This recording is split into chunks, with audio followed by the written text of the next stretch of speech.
our old is gold. Ah, normally that lady says, no, this video is being recorded. So is she upset with us? Why didn't she speak up?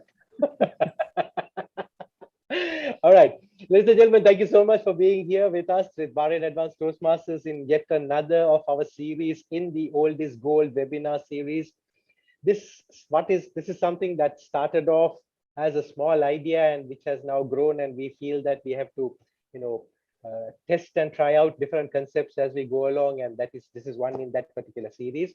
I would like to first and foremost welcome everybody to this meeting, and very warm welcome to our distinguished speakers for today. And I will just call them out. I'll just name them out in the order in which they are speaking. First of all, we will have Dr. Buddhima Subhasinghe, who will be the first speaker. Then next, following that, we will have Dr. Junaid Siddiqui, who will speak next. And last but not least, we will have Dr. Mazharuddin Syed Ahmed, who will be our third speaker. To the three distinguished speakers, very warm welcome to Bahrain Advanced Toastmasters. We are indeed deeply honored and deeply grateful for you to make your time and be with us today. Big round of applause. Thank you so much. Thank you for being with us. Thank you. And as is customary with Toastmasters meetings, and since we still don't have too many guests, I am going to take the risk and start introducing some of the guests, but we have learned this lesson the hard way. I can see DTM Khalid laughing once he started introducing the guests, and all of a sudden about 40 guests came in at the same time, and then we couldn't stop. I don't think there'll be 40 turning up today, but let's start. Let me start by welcoming Mr. Saad. Saad, please, can you just 20 seconds, if you can just say your name, where you're from, what club are you a Toastmaster? Hi, so I'm Saad Ahmed. I actually got introduced to Toastmasters through DTM Khalid, and he was nice enough to. I hope can anyone hear me? Is it okay? Yes, very Awesome. audible. Great. If you weren't audible, we would say we can't hear you. Great. So I actually recently moved to Bahrain. Before this, I was in Canada. Just interested in Toastmasters. I've heard of it before. I used to work in Saudi in Aramco. They had a group there. There were some luminaries there in that group. Hadn't really participated in that before, but I think it's something interesting, and I'm looking forward to getting involved and learning more about it, and also participating. Thank you so much. You're most welcome. Please give a big round of applause. And I look forward to seeing you, Mr. Saad Ahmed, in more of our meetings as we go along. DTM Khalid, your responsibility to make sure he gets here. Thank you so much. Let's see. We have a very regular guest who is not really a guest, Toastmaster Omar Farooq. Please, few words from you, sir. Yes, sir. You're talking about me? Yeah, of course. Yeah, of course. You should be a member now. But anyway, notorious me, I am Toastmaster Omar Farooq Awan and president of Speak to Impact Toastmasters Club, and immediate past president of Horizon Toastmasters Club, and Area 31 Director, Division F, District 79. And I have been a Toastmaster since February 2019, relatively a young Toastmaster, and something that I am passionate about. So I always believe that if you have to do something, do it with passion, otherwise don't do it. So it's a pleasure to be part of this meeting. Thank you. Thank you for coming back all the time, and we really look forward to seeing you always. And as I said, you should consider becoming a member very soon. I would like to now invite a distinguished Toastmaster from one of my clubs here in Sri Lanka, DTM Yusuf Jiwanji, sir. A few words of introduction from you, please, if you can. DTM Yusuf. Yeah, hi. I'm Yusuf Jiwanji from Colombo Toastmasters and Pinnacle Advanced Toastmasters, past district governor of District 82. I'll be here just for a short while because I'm at the moment traveling in USA, and I have to leave to go out somewhere. But I just joined for a few minutes. Glad to be here. Thank you so much, and I really am very grateful for you to join us even for a little while in the midst of your travels. Thank you so much. Most welcome, sir. Next, I would like to invite Toastmaster KM Thomas, the laughing guru. Hello, good evening, Toastmasters, guests, my friends. So glad to be back here today. I think something is great is going on there. 3 dynamic speakers, 3 mind-blowing topics. Just I would like to witness the great event from your side. I am Toastmaster KM Thomas, member of 2 clubs, wherein HR professionals and Division Advanced Toastmasters, the past Area 16 director. So glad to be with this all prominent figures of Bahrain Toastmasters. Back to Toastmaster Farooq. Most welcome. Thank you so much, DTMKM, for being with us. Thank you so much. And of course, we have a few more guests. I will probably start speaking to you as we go along, because I think the bus seems to have arrived. Now that we have got to the time, let me just go on with the quick address. Ladies and gentlemen, Toastmasters International was founded by a gentleman in 1924. In fact, he started the whole movement about 20 years before that. And by 1924, he managed to get it all into place. And this was a visionary named Dr. Ralph Chestnut Smedley. Dr. Ralph C. Smedley, we call him. And it is because of this person's vision that all of us are able to connect today and join hands and benefit from each other's information, each other's wisdom, each other's knowledge. Dr. Smedley has said, and I quote him, a Toastmasters Club is nothing but an educational institution.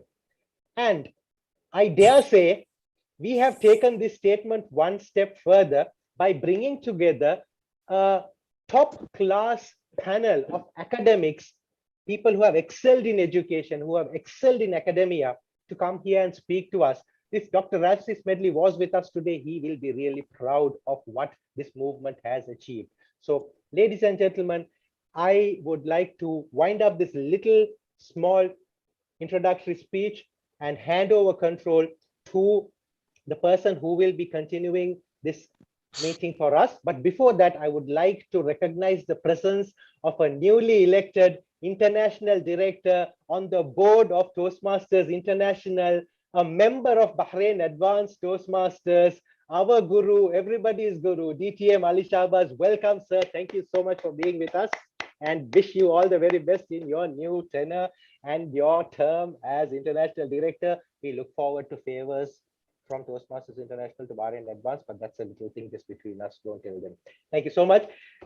Next, I would like to now hand over control to the Toastmaster of the day, my friend from school days, my classmate, my brother, the person who is now currently acting as my banker in Bahrain, Toastmaster Ghulam Farooq. The screen is yours. Over to you. Thank you, Mr. President, and welcome to all the distinguished Toastmasters and the guests, and our area Region 11 Director also, International Director also, and our PQD, and our distinguished guests from all over the world. Today's session is about trying to understand what are the trends in education and learning.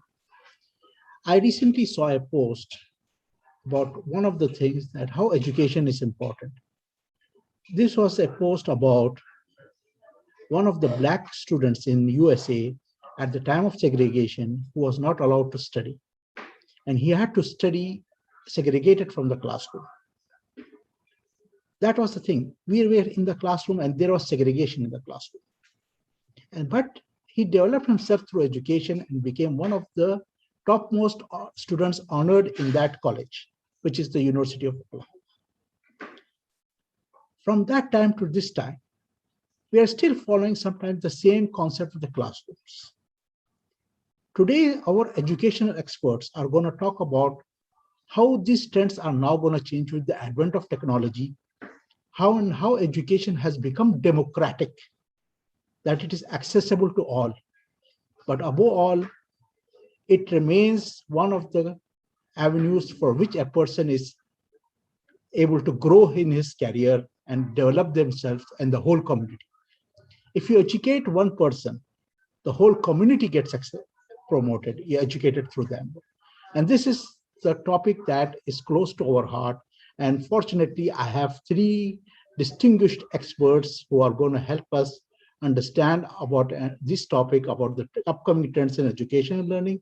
And to assist me in the timing, I have also like to introduce my colleague, who is our timer, Toastmaster Pitambaram, a young dynamic Toastmaster, member of multiple clubs and a dedicated educationist and interested in learning about themselves. So one of the things I'd like to tell to our guests, while you're all educationists, we at Toastmasters are all students, and we are always learning throughout our life. That is there. So without much ado, I'd like now to call our first speaker. Before I do that, let me introduce the first speaker. Our first speaker is none other than a Dr. Buddhima Subasinghe, a distinguished Toastmaster, okay, who is one of the TEDx speakers and the youngest PhD holder of South Asia, head of student life and engagement, and a member of National Institute of Business Management, Sri Lanka. Please join me in welcoming Dr. Buddhima Subasinghe, our first speaker, to present a speech, Passport to the Future. Dr. Buddhima Subasinghe, screen is yours. Thank you very much for that lovely introduction indeed. Well, education is the passport to the future, for tomorrow belongs to those who prepare for it today. Are you prepared for the future? Well, what is education? Education is a facilitation of learning. It's the acquisition of knowledge, language, values, habits, skills, morals that help one transform to become a visionary, a leader in life. Are you a leader? Ask this question from yourself. Am I a leader? Well, one might say I'm leading in the corporate sector. Of course, I believe I'm a leader. I work with a lot of people. One might say, well, I've not thought about it yet. One might say, I am the president of this Toastmasters club. Of course, I am leading this club. I am a leader. Friends, ever since the day that you and me, we've been gifted to this world, we are leaders. The moment you saw this world, you cried out loud. That's where it all started. And you started seeing things, you started learning. That's where education started. And the moment you fell down, you picked yourself back up again and you took that very next step forward in your life. You were leading your life. The moment that your pen flipped, when you started to write, you picked it back up again with pride and you started learning those letters. And here you are, learned vocabularies, languages from all of the things that we've gathered over the past decades or so. And here we are today. We've been leading our lives as leaders, educating ourselves. But are you a visionary leader? A leader with a vision, a leader with a goal, a leader with an aim to achieve in your life. Now, in this journey of becoming a visionary, a leader with a goal to achieve success in life, let me share with you 3 important areas that I'd like to discuss today in terms of educating yourself in the journey of becoming a visionary leader. 1, become a skill-driven person. Now, what are these skills we speak of in life? There are 2 important areas, technical skills and we have essential skills. What are these technical skills? Ever since the day we went to school, we've been learning different subjects, different areas, and we've been specializing in certain areas. We've been learning a lot of technical matter. It is important for you to specialize in whatever the field that you learn and study, for you to take lead in the industry one day in a particular field of expertise. That's where you become technically sound. Your technical skills are of paramount importance. And on the other hand, we say the most important skills these days, which we as a part of this Toastmasters fraternity, we learn every single day, is our essential skills. What are these essential skills? Number 1, communication skills. Are you a good communicator? How is it like being a good communicator? There are 2 important areas to focus on. 1, become a good listener. Are you a good listener? In most cases, we overhear a lot of things in our lives, don't we? But when was it that we really heard something and took action for what we've heard? That's where you have listened, my dear friends. It's always easy for us to hear a lot of things, but when we really take action from what we've heard, that's where we've listened.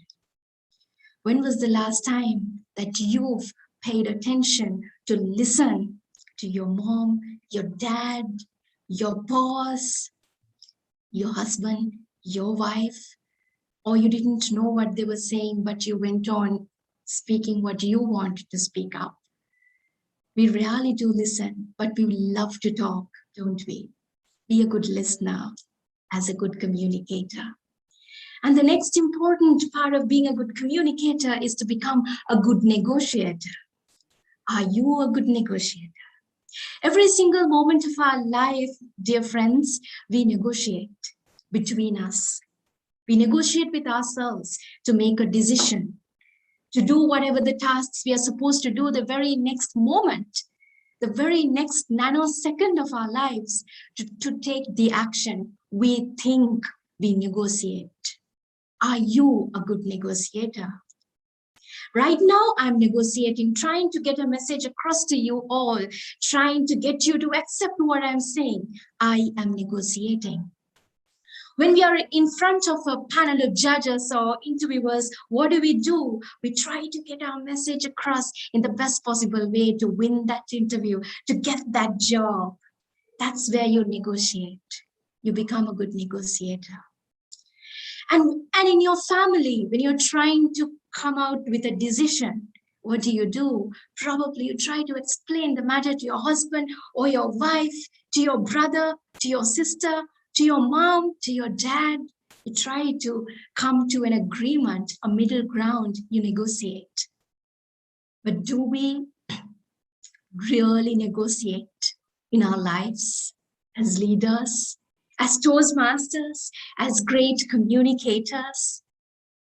Then this world would be a world without conflicts, dear friends. Why do we see a lot of conflicts in our personal lives, in our corporate lives, amongst our friends and family? Because of miscommunication, because we can't get the message across effectively and efficiently, because there are gaps in communication, because we do not listen carefully, because we do not negotiate well to carry a message across to another. So become a good negotiator as a part of being a good communicator. A great skill in terms of essential skills in the journey of becoming a skill-driven person. Another area, being a respectable human being. Now, one thing that I've realized over the past 3 decades of my life is you can never demand respect in your life. You can only earn respect in your life, dear friends. But we see a lot of people trying to demand respect and unfortunately failing in that journey. But they are great leaders. They've done great in their life in terms of the academics that they've gone through. But unfortunately, we sometimes see people don't respect them. Why? You need to become a respectable person, to expect people around you to respect you as a leader. So in the journey of becoming a visionary, one important quality of Toastmasters also, we highlight this as one of our first pillars that we need to establish ourselves in: respect. Know the kind of love, care we need to give to another person before we utter a word, before we take an action. Practice humanity. Be a person full of respect, so people around you will give that back to you, and eventually you will become a respectable person in the journey of becoming a leader. Integrity. Sometimes we expect people around us to be 100% honest with us, don't we? But are we true to ourselves? Are you true to yourself every single moment of your life? Ask this question from yourself. If we are not true to ourselves, friends, how can we expect people around us to only practice integrity? This is education. Education, friends, is something we've misunderstood big time in a lot of states in the world, amongst a lot of people out there. We believe that it is only the book knowledge that we gather over the past so many decades that we memorize, learn a lot of subject matter, the technicalities we gather to become a professional in the industry, to climb that ladder of success, to become the greatest person, to earn the largest sum of money in life, and to call ourselves successful. That is not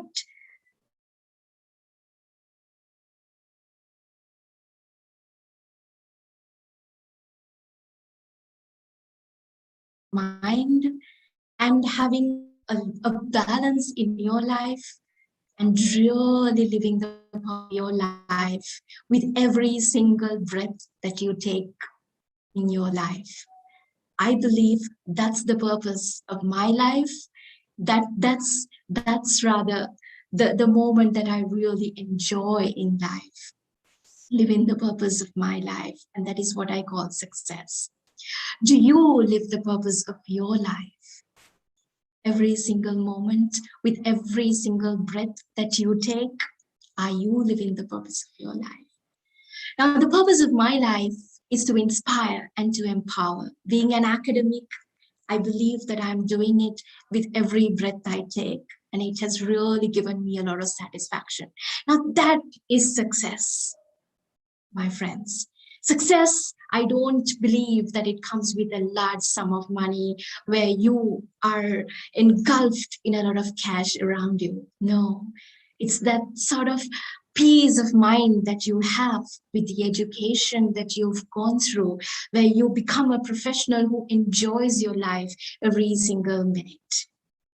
Now, coming back to the point of being a skill-driven personality, remember, be a person with integrity if you are expecting people around you to become people with integrity and honesty. Yeah, those are important morals that we need to develop.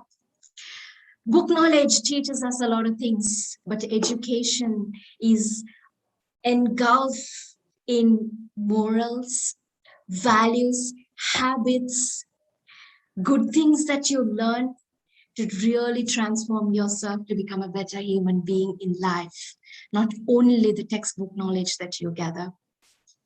So in the journey of becoming a skill-driven personality, remember to brush your technical skills in the best ability, to develop your competencies in terms of the technicalities that are required for you to become a successful person in the industry, but at the same time, make sure that you develop yourself in terms of the skills that are required to become a better person, to become a person with emotional intelligence. Now, emotional intelligence is a buzzword these days.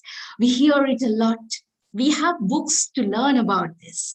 But friends, it's something very simple. Do we think about what the other person feels before we speak up, before we perform an action? In most cases in our lives, when was the last time you ran to your mom or your dad? You hugged them tight to say, "Mom, you're the greatest mom in the world. Thank you so much for being yourself." When was the last time you spoke to your husband or your wife to say, "Darling, you're the greatest husband in the world. Thank you so much for being a great support to me. Thank you for being yourself"? When was the last time you hugged your son or your daughter who always keeps waiting to talk to you because you have such a busy schedule in your life? You hug them tight to say, "Darling, I'd like to spend time with you.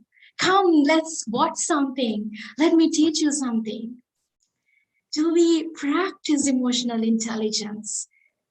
This is education, friends. Education is not only about memorizing and learning a lot of theories in life, but it's a lot of things that we have to practice to showcase ourselves as better human beings. Be a skill-driven personality. Point number one. Point number two, be a tech-driven person. Technology is advancing at a fast rate, at lightning speed, I would say. And it is important for us to understand whether we like it or not. We need to jump onto that train of technology that moves at a lightning speed. Because if we do not do that, that train will move over you and we would become obsolete at the end of the day. Do you want to be obsolete in your life in the years to come? Things are changing. The world is upgrading.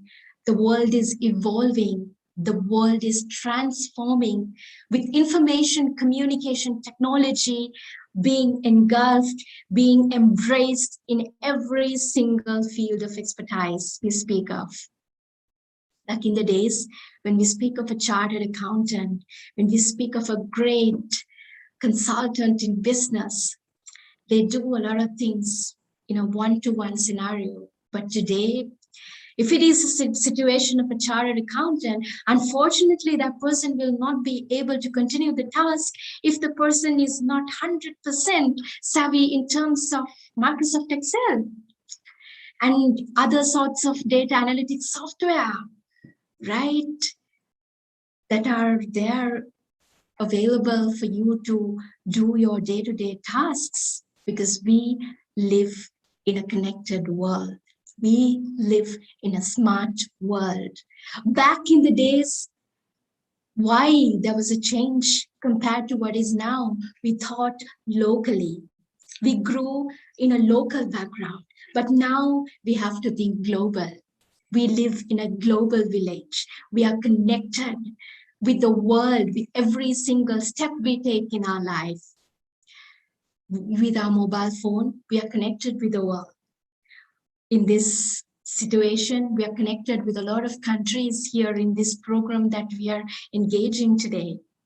Back in the days, we dreamt of taking a flight and moving to a country to do a session or a keynote, but now things are different. But if we are not savvy in terms of technology, how is it that we are going to secure our position in whatever the corporate that we are in? Friends, it's important to become a tech-driven personality as a part of you evolving in this journey of educating yourself. As it was rightly mentioned by Mr. Farooq, education is lifelong. Ever since the day we've been gifted to this world, we've been educating ourselves. And not only as Toastmasters that we are educating ourselves every single moment, but as people around the world, we are every single day we learn. We learn from our mistakes, we grow. So it's important to have an open mind and understand the fact that things are evolving and changing, and we need to change and be the change that we expect to see in the world. When I speak of technology, I'd like to take you through 4 important stories that most of the time you and me, we know, but just to give you some insight. Nokia rejects Android. Yahoo at one point rejected Google. Kodak turned down digital cameras. Back in the days, Kodak was something very, very popular. Blockbuster rejected Netflix. Isn't that? And what are the lessons that we can learn out of it? Take risks, accept the change. Change can come with evolving technology, evolving areas that we have to learn. And if you refuse to change over time, eventually you would become an obsolete person. 2 more stories. Facebook takes over WhatsApp and Instagram. Back in the days when we were using Facebook, it was not connected to WhatsApp. Grab takes over Uber in Southeast Asia. What are the lessons that we can learn, friends?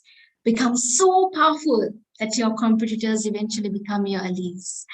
Reach the top position and work smart in terms of competition. Keep innovating. Keep developing yourself in terms of coming up with new inventions with whatever the field you are involved in. That is the beauty of education. Two more stories. Colonel Sanders found KFC at the age of 65. Jack Ma, who couldn't get a job at KFC, he founded Alibaba and retired at the age of 55. Lessons to be learned. Age is just a number. Only those who keep trying, they would succeed one day. Age is just a number for me as well, friends. I'm only 30 this year, and here I am as the youngest speaker here amongst an important panel, trying to share my experiences with you all that I've gathered over the 3 decades of my life, and to explain you how I feel education in my life. The third important point that I'd like to share with you is to be an insight-driven person. Now, we do a lot of studies, we gain a lot of education in whatever the fields we are in, but do we really learn to the depth of the subject? And do we become the people who can gain insights out of it to become job creators, to become innovators, to become inventors someday? I'm sure the other professors who are gathering in this panel today would agree with me when I say this is the case in Sri Lanka. We do a lot of research with our students in the 2nd year and in the 4th year. And it is very unfortunate to see that these great research that can make an impact in the whole wide world sometimes end up only in a thesis. And that beautiful idea that can make a change in the world out there would die in a thesis. Why? Unfortunately, the support that they are supposed to get in terms of the monetary support, or maybe the motivation, maybe the encouragement, they haven't got it. And somehow they've decided to end it up in a thesis, just finish their degree for the sake of doing it, and they get a first class and eventually get into the industry. We see this happening in most cases. But why? Why don't we encourage our youth to become inventors, to become job creators, to become entrepreneurs?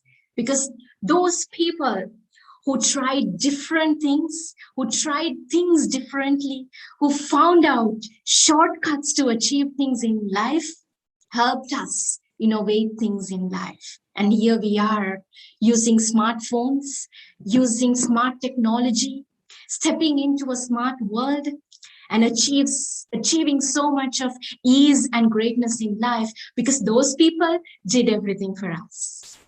Why don't we gain insights through what we do and come up with new things in life to be a change maker? That's that pinnacle of education, in my opinion. Coming up with a breakthrough and helping the world out there to grow and to grow further with your knowledge that you can give back to the world as a role model one day. So friends, education is lifelong. For me, I truly believe there are 2 important days to our lives. The day we've been gifted to this world and the day we find the meaning why. Over the past so many years of your life's beautiful journey of a roller coaster ride, look back to see you being educated so far. Are you living the purpose of your life? If not, it's never too late to ask that question from yourself and find the purpose of your life and start living it. That's where you will be applying the education that you've gained to the betterment, to help you really call yourself a successful human being. Because dreams can be achieved and accomplished in life if you take the right action towards its achievement. Are you ready to take the future? Back to you, Mr. Toastmaster of the day. Thank you, distinguished Toastmaster Dr. Budhima, for your wonderful speech. I think what you had focused upon is that while technical education is important, we also have to learn the soft skills of communication and negotiation, because without those communications, we have seen that people talk about technical advancement, but they are not able to communicate, and those research line thesis papers and everything. So these are not properly done because those people are not able to communicate. Sometimes people's skills are not recognized because our learning or teaching methodology is not adaptive to their needs. And that's where we need to learn how to adapt our technology to different people's needs. But to first of all, to understand that the emotional intelligence of soft skills is what is needed to go to the first step, proceed to the next stage of humanity. Well done. Please give a big round of applause to our distinguished speaker. And please allow me also to share with you our certificate of appreciation for your wonderful speech, Passport to the Future. Thank you, distinguished Toastmaster Buddhasim. Thank you so much for inviting me, and it was indeed a great pleasure and a privilege and an honor to be with you all, and would love to join you all in another forum as well. I have another meeting, so I will have to leave this meeting. Thanks so much. Thank you. Dr. Pratima, if you have 3-4 minutes, can we have anybody has question and answers? Can they please raise their hands? Definitely. Yes, let us move forward. And if somebody has any questions, can you please raise your hand for Dr. Budhima? Yes, distinguished Toastmaster Farhas, please proceed, sir. Thank you so much, Dr. Budhima. Thank you so much, Toastmaster of the Day. Great presentation and great points of view expressed. One question, Dr. Budhima. You said, we need to be technology driven. My question is that the only way to avoid being obsolete? Being technology driven is important, I realize that, but is that the only way of avoiding obsolescence? Are there other things that we could potentially look at to avoid obsolescence? Your views, please. Yes, thank you very much, Mr. Farooq, for that wonderful question indeed. So I think, as I mentioned, being a skill-driven person, being an insight-driven person, being a tech-driven person, right? These are important areas for you to really drive yourself to become a leader who is a visionary leader, a leader who would be really standing unique in the industry out there in whatever the field of expertise you are in. Now, being technologically sound, being a tech-driven person, I believe is only one area, just like what you said, of focus, but there are other areas that, just like what I highlighted in terms of really becoming a skilled personality, because being a skilled personality really doesn't mean only your technical skills that you gather in whatever the subject matter that you've studied in, but also that human touch, the attitudes, the respect that you bring in, the values, the morals, the habits that you showcase really show us what sort of a person you are. Because in life, we never live in isolation. We live with a team. We work with a team. When we speak of our family, the smallest, the most precious, and the most beautiful unit of our life is our family, and it's a team. We learn how to work in a team when we start growing in our family, amongst our family members. But unfortunately, a lot of people, when they move out of the family, sometimes we see a lot of conflicts happening because they don't understand how it feels like working with a team, how it feels like managing emotional intelligence, how it feels like managing the opinions, respecting one another's opinions when it comes to agreeing upon a decision in a workplace. So these are some of the important areas that they need to really focus on to become a proper leader. And at the same time, if you are tech sound, if you are technologically sound, you would definitely be able to be able to really grab whatever the position in the industry and become a change maker one day, because every single field, whether we like it or not, it is embraced with technology. Now, last year we were talking about the fourth industrial revolution, didn't we? But towards the end of the last year and 2022, and in the future we will be talking about the fifth industrial revolution. Now we are talking about how we can really be emotionally sound and really work with robots, right? We are working in a smart world. The world is connected to a level where we step to a smart world in the very next day. We never know what's going to happen, right? Probably when you are moving out of your room, you would be able to use a remote to just switch off the fridge, switch on the fridge, or whatever it is, right? Maybe you're in the car and you're coming home and you would be able to cook your meal because you have the robotic person who is there to cook your meal for you. If you would have seen, we have humanoid robots now coming in, becoming chefs in the world out there. So the world is transforming rapidly. A lot of jobs are really getting replaced even right now at this very moment that I am speaking. But it's not about giving up on your job and feeling frustrated and hopeless about your life, but accepting change as it is and stepping to the future world with courage and more hope and determination that you're definitely going to make it there because you are ready to learn. Back to you. I hope I answered the question. Thank you, Dr. Budima. I don't see, we have one more question from Toastmaster Abdul. But before that, can I ask everybody to open up their camera so we can take a group photo for everybody? Thank you. Kindly request that.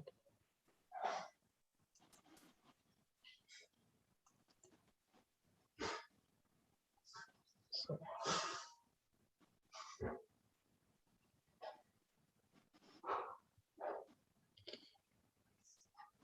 DTM Khalid, please confirm to me when it's done so we can proceed, sir.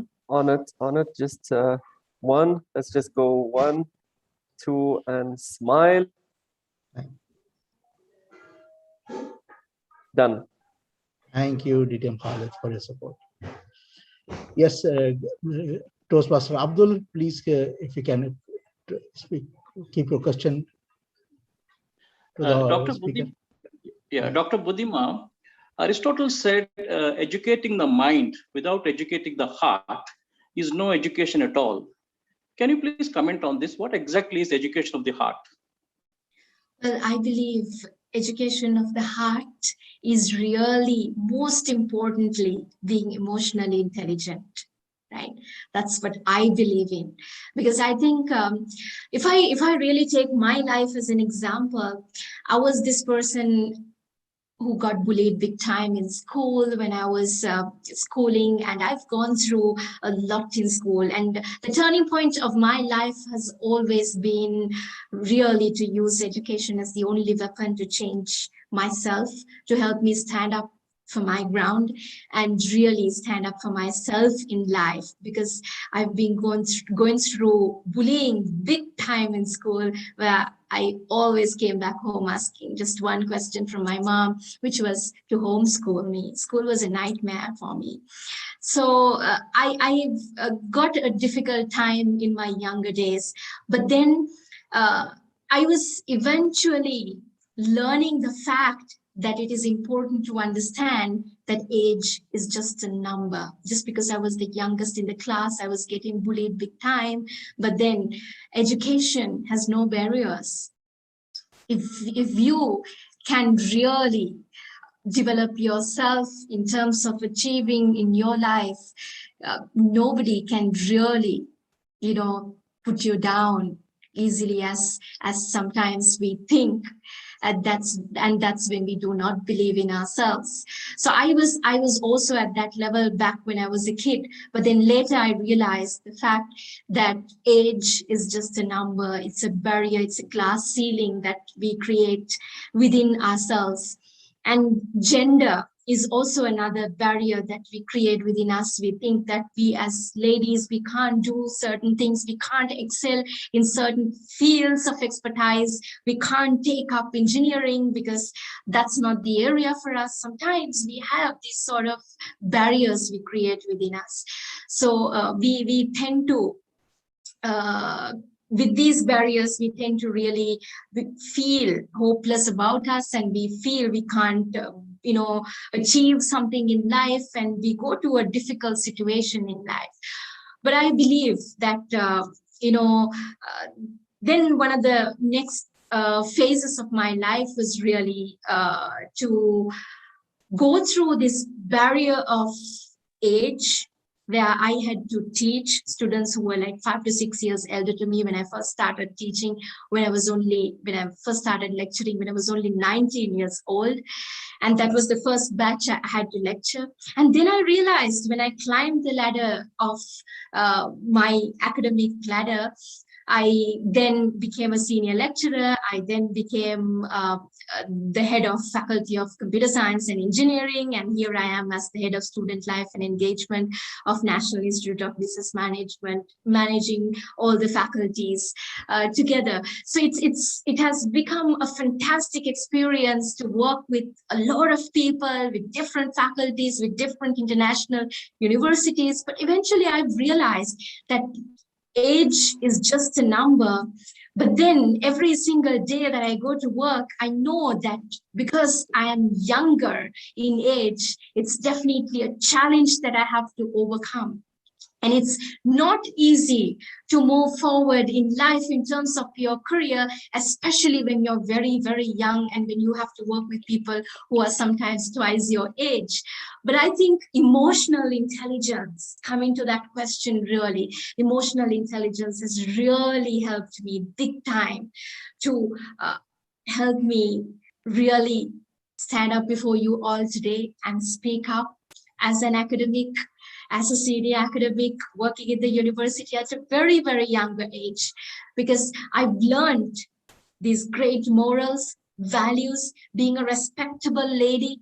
These are important things that really has helped me climb the ladder of corporate success. So I think you really have to be a great person in your heart more than your mind. That's what Aristotle has told, which is to become a person who is more human, a person who is more respectable, more valuable. That's exactly why we say, be a man of value, and that matters the most. I hope I answered your question. Back to you. Thank you, Dr. Buddhima. Thank you so much. Please give a big round of applause to our distinguished speaker, Dr. Buddhima, for her wonderful speech and answers. Thank you very much, Dr. Buddhima, for that. Thank you so much. Thank you. Now let us go to our next speaker. Our next speaker is Dr. Junaid Siddiqui, who is an assistant professor at the Deanship of Academic Development of King Fahd University of Petroleum and Minerals. He has a PhD in engineering education from Purdue University.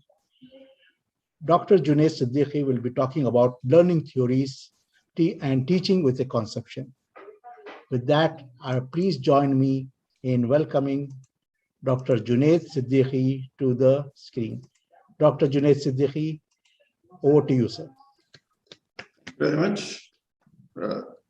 Nice to be able to join this wonderful meeting today. Good afternoon, everyone. I'm really glad to be able to talk to you.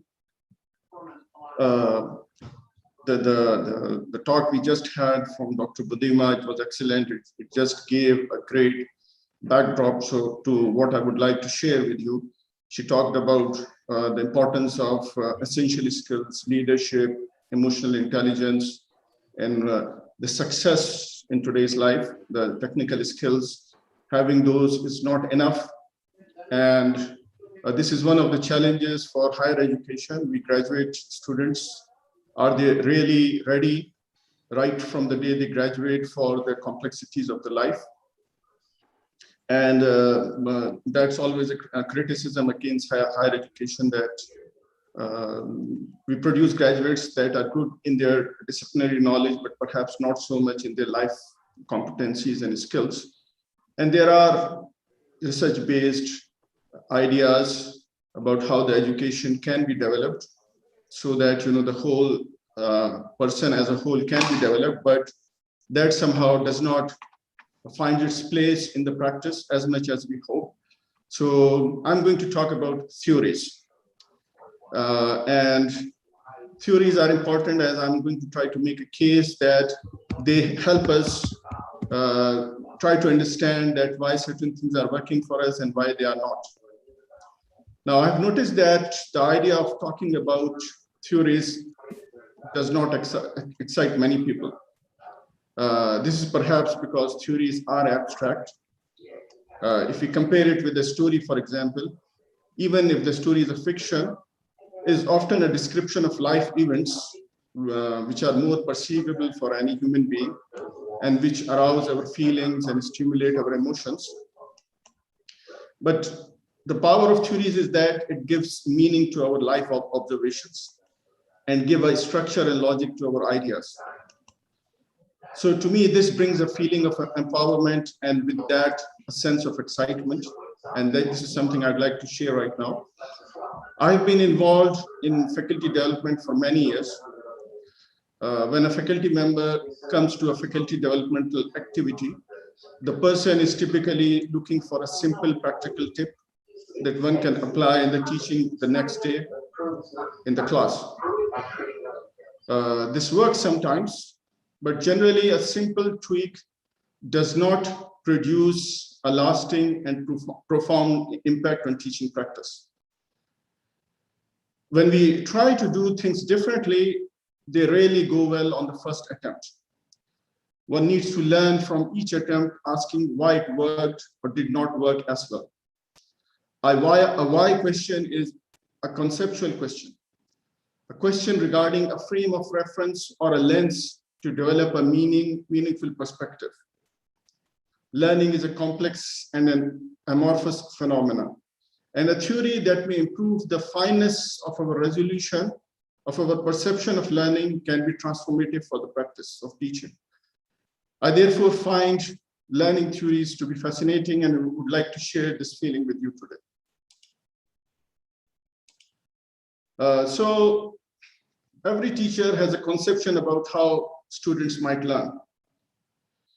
The teacher adopts strategies that he or she assumes should be effective for a student's learning.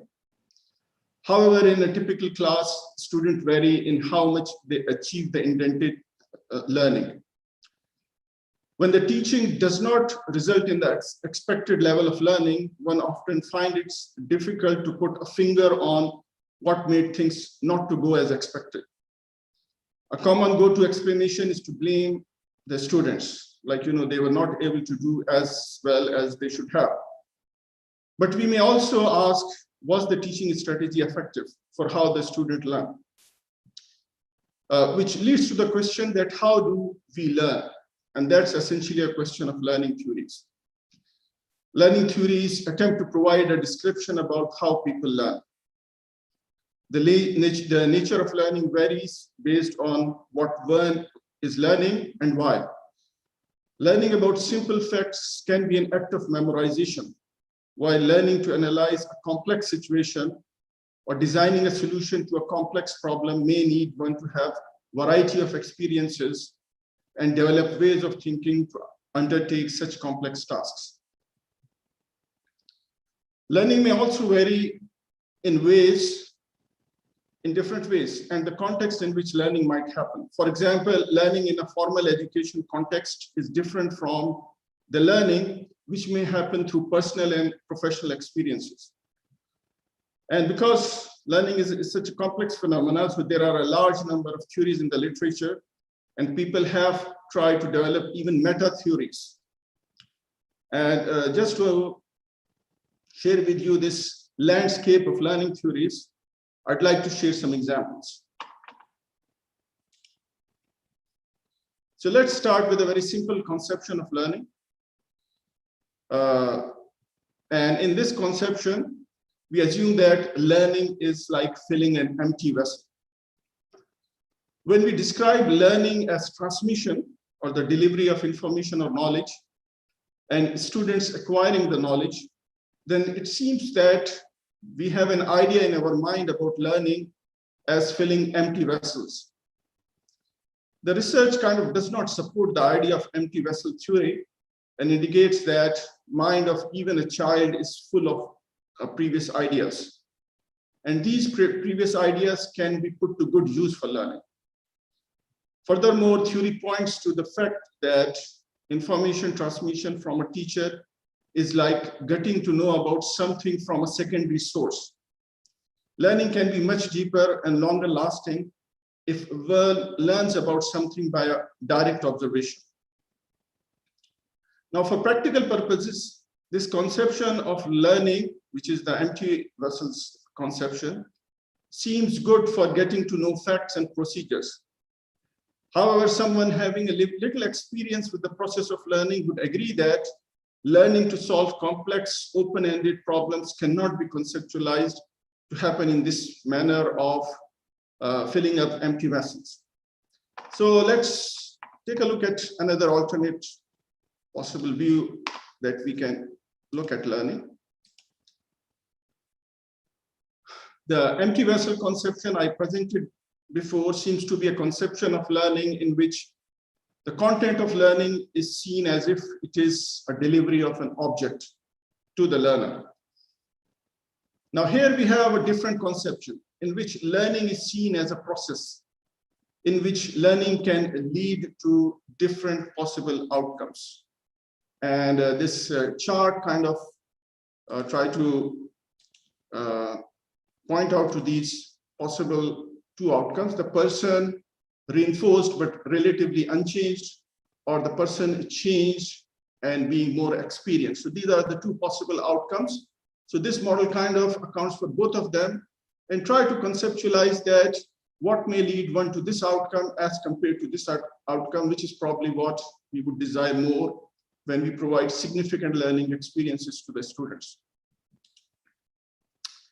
The developer of this model of learning asked several people to describe the process through which they went through when they learned something. And then he developed this generalized conception of learning based on the input he collected from different subjects of the study. As you may see that there are different pathways of learning through this model. So in this model, the starting point is a person. Here we can call a person a living being who has certain behaviors, skills, knowledge, beliefs, competencies, and a sense of self or identity. So the person is not assumed as an empty vessel. It may be possible that the new knowledge or skill a person needs to learn may just get added to what a person already has, but more often than not, the existing knowledge or skills need to be modified or changed in order to learn something new of any significance.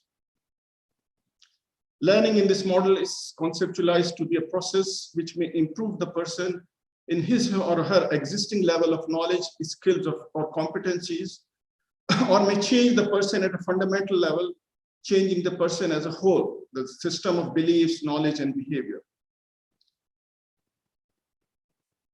Now, when a person, at the starting point, when the person is not learning, then the person acts or behave while taking for granted whatever the person already believes in or knows. And if a person is just acting without any reconsideration of existing knowledge or beliefs, no learning is happening. But learning may happen if a person goes to a situation or an experience where a person observes a disjuncture between his system of beliefs, knowledge, or behaviors and something he observes in the reality. In this way, one learns from a direct observation and experience. And that's one of the important aspects of this learning theory, that learning happens by a direct experience from our life. Now, in the learning process, then the person tries to find a resolution to the disjuncture that one experienced. And this may happen and take several forms. And at the end, the person may kind of stay unchanged with the existing idea being really reinforced, or may have a fundamental change in the way a person thinks.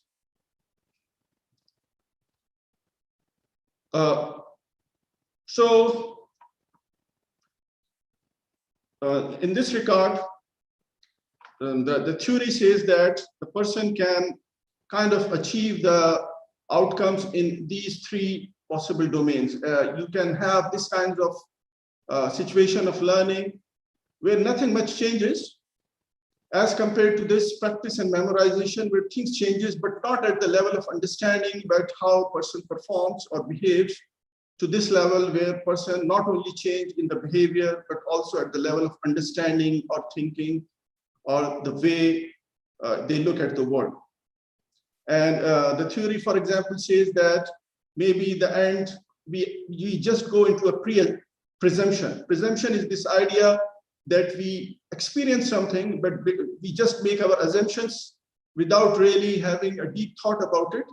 So at the end, nothing much changes. Or we actively reject whatever disjuncture come to us, and we decide that we want to stay with our existing ideas. So these are possible outcomes, but then we can have these alternative outcomes where what may happen that we engage in some kind of practice and we evaluate, we decide that this is something important, we would like to, learn from it, and it may result in some kind of memorization, really not going to the level of reasoning and reflection. So in that kind of a situation, sometimes, we may not change much, sometimes we change, but more at the level of our behaviors rather than the depth of our thinking. But then there could be other learning experiences where we really go into reasoning and reflecting. If this reasoning and reflecting come into our learning process, then what we may achieve is a contemplation or reflective practice or experiential learning, and that typically leads to a deep change. So this is kind of a much bigger picture about how the learning may happen. And this theory, which is kind of published in this reference I have included there, it is considered more of a cognitive theory, means that how people change in their minds. But learning is not just about minds, not just cognition. So let me take and talk about another theory. And this theory is more about people's emotion. And again, I'm going to contrast two very different theories. So let me start with this behavioral learning theory. This theory, the goal of the theory is prediction and control of behaviors rather than understanding. It just focuses on how we can change behaviors of people. And the theory says that behaviors are learned in response to the stimuli in the environment. So if we want people to learn, then this theory says that we can use a strategy called operant conditioning. Operant is, here the word is used for the learner. So what we can do with the operant, we can either reinforce the behavior that a person is learning through positively or negatively, or through punishment, positive or negative, which is something we find in our life quite frequently. It is this idea of carrot and stick, or giving them grades, A+ and F grades, just to reinforce whatever someone is doing. So positive reinforcement is adding something to the environment. So when we are giving grades to the student, it is kind of a positive reinforcement, or the F grade is kind of a positive punishment. The negative reinforcement is that kind of a scenario where we try to take out something. So maybe reprimanding something on the bad behavior. So decreasing something, doing something which may decrease the likelihood. So let's say a good example for negative reinforcement is what we experience in the car. So when we are sitting in the car and we are not putting up our seat belts, so a sound start beeping in the car. So basically, if we do the right behavior of putting up our seat belt, the voices go away. Similarly, negative punishment is if the kid is not behaving well, just taking away some kind of a toy from the kid. So this theory is kind of this surrounds this idea of reinforcement and punishment, or reward or punishment. And practically speaking, it has applications, but the target is behavior only, not really understanding. Here is an alternate view, again, from the psychological perspective of learning. In this case, and what I'm presenting to you on this slide is kind of a synthesis of a number of theories I've reviewed in the literature. I felt that it's better to have a synthesized view rather than going into the details of it.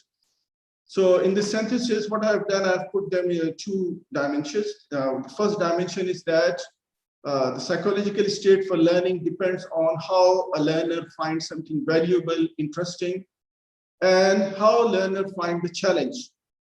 Is it an achievable challenge or not? And that is related to the idea of self-efficacy. Self-efficacy is considered a very important aspect that plays a role in learning. It is someone's idea that how effectively they can achieve the goals of the learning, how effective they are. It is partly regarding the level of challenge, but also about the resources available and a person's understanding of the self, that how well they are prepared, what is their background. So if you look at the literature says that if a learner found that the value or the challenge is low, and the self-efficacy is also low about achieving those, then there is this behavior of I don't care. There is this psychological state of apathy. We definitely don't want it. The other extreme is when both of them are high, means that there is a high self-efficacy. There is a sense that I can achieve that.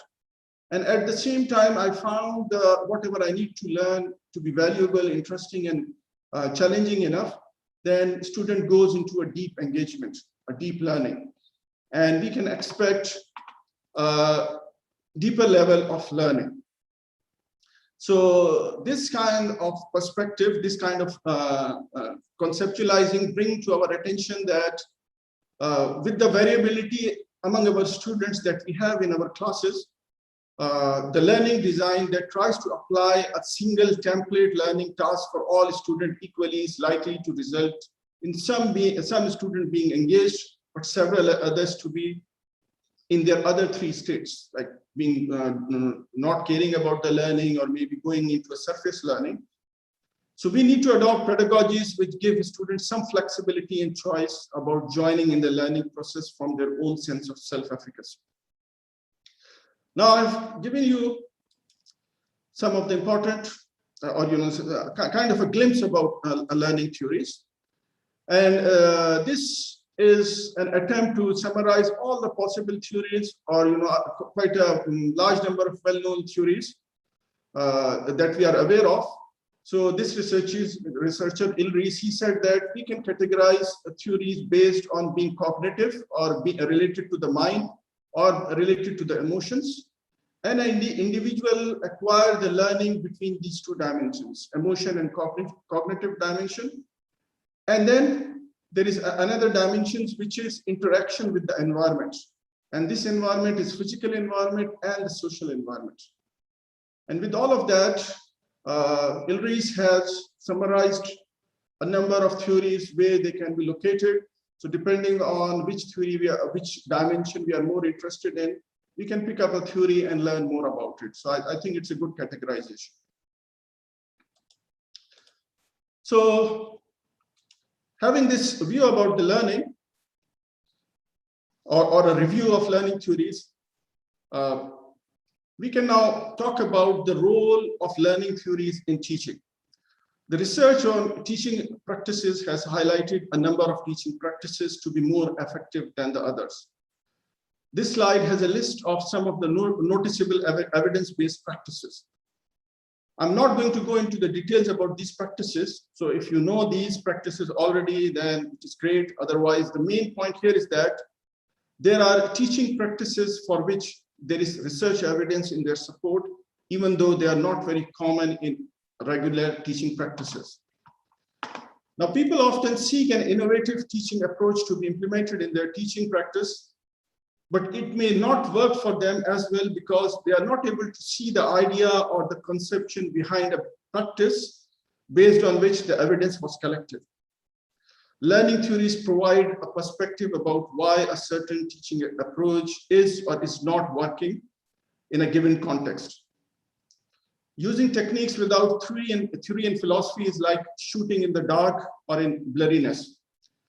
And while techniques may be termed as evidence-based, a question is that, are we using the technique in the manner that conforms to how the evidence was collected? So I'm going to finish with this idea that teaching actually happens over different paradigms. And if we are able to reach to the new conceptions, then we are going to develop new conceptions about the teaching itself. So new conceptions of learning will lead to new conceptions about teaching. So a typical teaching concept is content-centered. I am the expert in the content. My role is to deliver the content. Now this happens with a novice teacher typically, but as experience continues, one recognizes that teaching is not just about delivering content, but making it more clear to the students. So teacher really put more effort to make sure and provide different strategies so the student can learn more. But really, the deep learning happens if the learning becomes student-centered. So the teaching becomes more about what the student does rather than what a teacher does. And when this happens, then the view of changes from an approach of deductive learning, where we tell the student to do something and then ask them to replicate whatever we have told them, to let the student discover. Inductive learning is immerse the student in some kind of experience and discover the knowledge from that experience.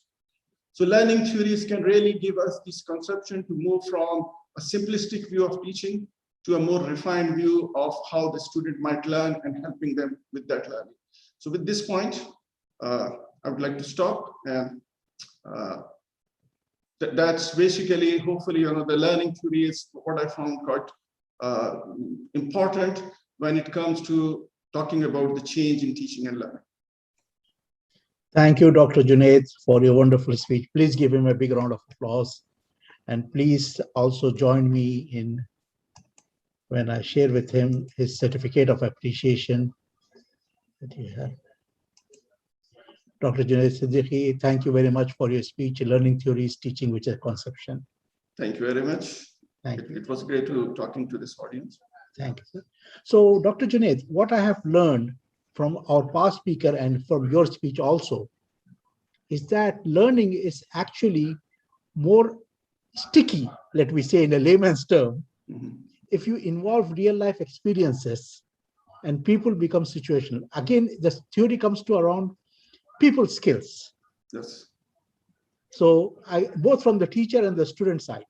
But as a teacher, how you are not lucky to always get the students you want, and there's a mixed group of students. So how do you handle that? Maybe the teacher needs to be more human, emotionally intelligent than other people to do that. Yeah. How do you advise, sir?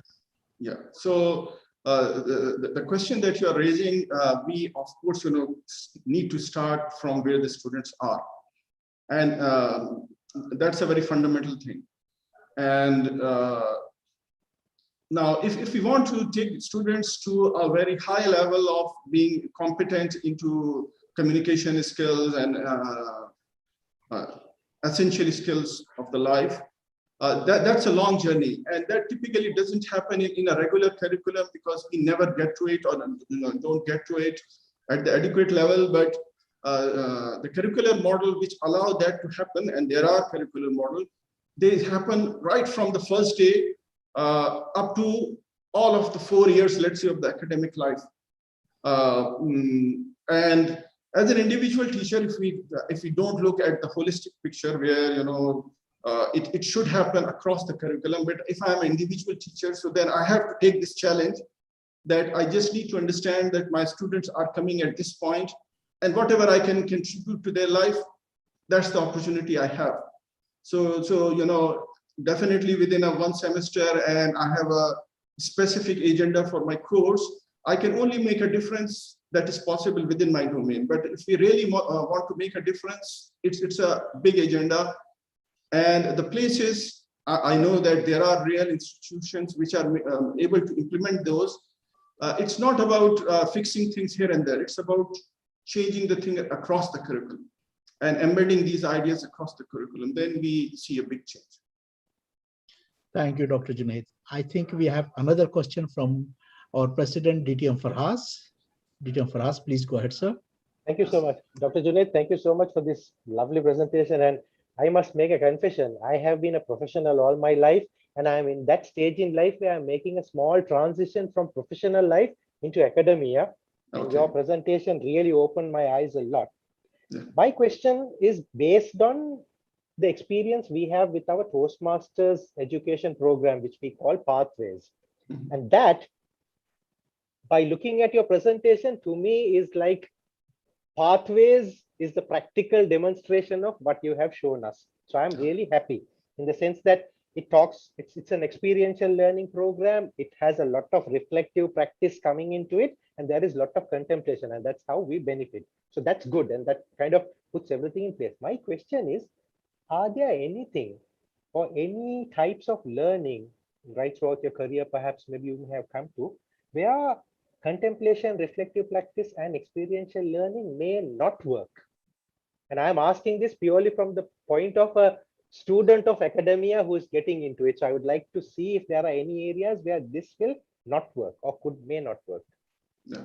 Thank you. So I think there are two aspects of it. One is what are your learning outcomes that you would like to emphasize, and learning outcomes can vary from learning something which is factual. So as soon as we start talking about this radical concept, people start saying that, what about covering my content? And it's true that learning from experience, it might be more efficient just to read a book or listen from someone's basic concepts. So with that regard, I would say that a hybrid approach can be good, that depending on your learning outcome, you can have some part just going like in a transmission mode, and that should be fine, depending on what your learning outcome is. And the rest, you really engage them in real life experience, which we the place where you'd like people to develop their skills and competencies. At the same time, we also have to be wary of our level of competency of our students. And as I said, we have to start from there. It's a different thing of a learner who is already much ahead in their skills as compared to someone who's getting started. So you have to take all of this in account. And you use the word reflective practice. So as teacher, we need to become reflective practitioners who kind of reflect on whatever is going on. Every time we do something, we learn from it, we refine it. Looking at who are our students, what our learning outcome, how we are getting them. Thank you, Dr. Junaid. Thank you, Dr. Junaid. Can we have a group photo, DTM Khalid, for everybody? Can we take a group photo before we move on to the next speaker, sir? I would request everyone to open their cameras if possible.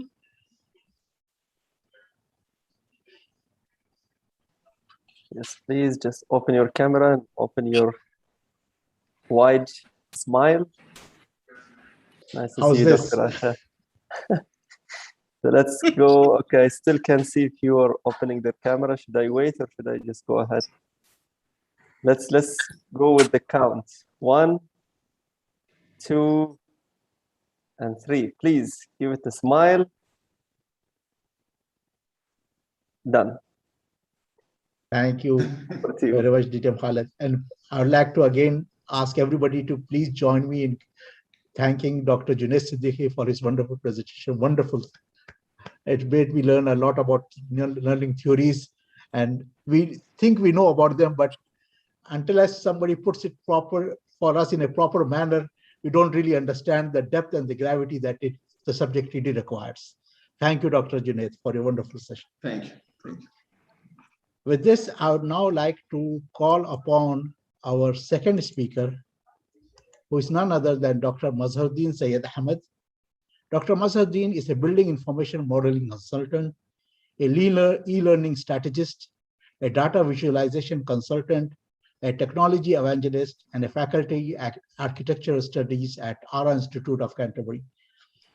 We have to pay a special homage to him because I think it's right now for him, the time is about 2 a.m. Is that right, Dr. Mazharuddin? Yes, sir. Please join me in welcoming Dr. Mazharuddin with his speech on personalized learning environments, which will take the step further from what our earlier speakers had talked about. Yes, good afternoon, good evening, everybody. And it's such a privilege and pleasure for me to share this on my humble topic in front of my esteemed colleagues whom I've worked with for 6 years, and for some of them for more than 10 years here in the audience. And I must take this opportunity also to thank Farooq and other guests who've given me this platform to present my topic. And I must say, Farooq was one of the persons who had put the seed to do this PhD, to my PhD. And without his support, I couldn't have completed. And Junaid really led the pathway, and he'd been a pivotal role. He played a pivotal role during my PhD, and he supported me immensely. Thank you very much. With that topic, and thank you for keeping me as the last, because the way these two top presenters have presented, I have nothing left to speak. So maybe my presentation will not be anyway. To start with, yeah, this topic has started when I was doing my PhD. I was working on something like personalized learning environments or personal learning environments. So this is a continuum to my work, which I started 7 years back. And maybe for few of you, what I'm presenting today is nothing new. I am just trying to share a new perspective of most of the slides. What you see are, I think most of you must be already aware, but I'm just trying to connect few dots in this slide so that I give a new perspective to the topic.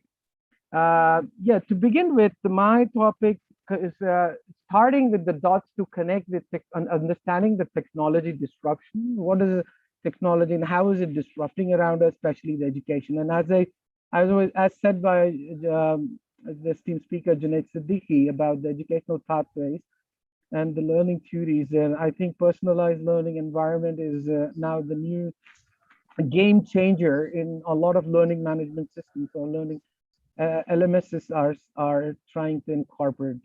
And lastly, I'll end up my presentation with showing that how we can ourselves create this personal learning environment in our daily or lifelong learning journey. To begin with this slide, I always start this slide on most of my presentations to say that how the shift has happened. Now, the fundamental thing which I wanted to emphasize here is that when I was a kid, we were, exposed to this superhero, Superman, and today's generation are exposed to the Iron Man on the right. And both are those similar superheroes, but they do fundamentally the same thing. They catch bad guys, they fly, they navigate. But the most important difference in this is that whatever the Iron Man does is rational, it's achievable. Most of us, if you have $44,000 in your pocket, you can buy one of those jetpacks and fly. And with the smartphones in your pocket, you can virtually navigate to any part of the world. And if you can skim some of the social media information, I can pretty much know anybody on Earth. So with this, we are living in the world where students, today's generation, cannot take this ambiguous, fictitious things that we need to teach them with the value, with the concept that why are they learning and what they are learning in more rational perspective. We know that we have been learning from, as they say, it goes that learning from cradle to grave, but the technology has added that new dimension. So technology is here with that from birth to death, and it is really fundamentally changing a lot of paradigms around us. So if you see, technology is bringing not only that amazing benefits and features around us, but it is bringing singularity. I mean, a lot of these devices, when I was growing in my teenager or even during my college days, they were all single different devices. And it would take a fortune for me to own all of them. And today I have all of them million times better in my pocket and almost for free. So technologies are getting unified into one. That is another very fundamental dot I'm trying to connect here.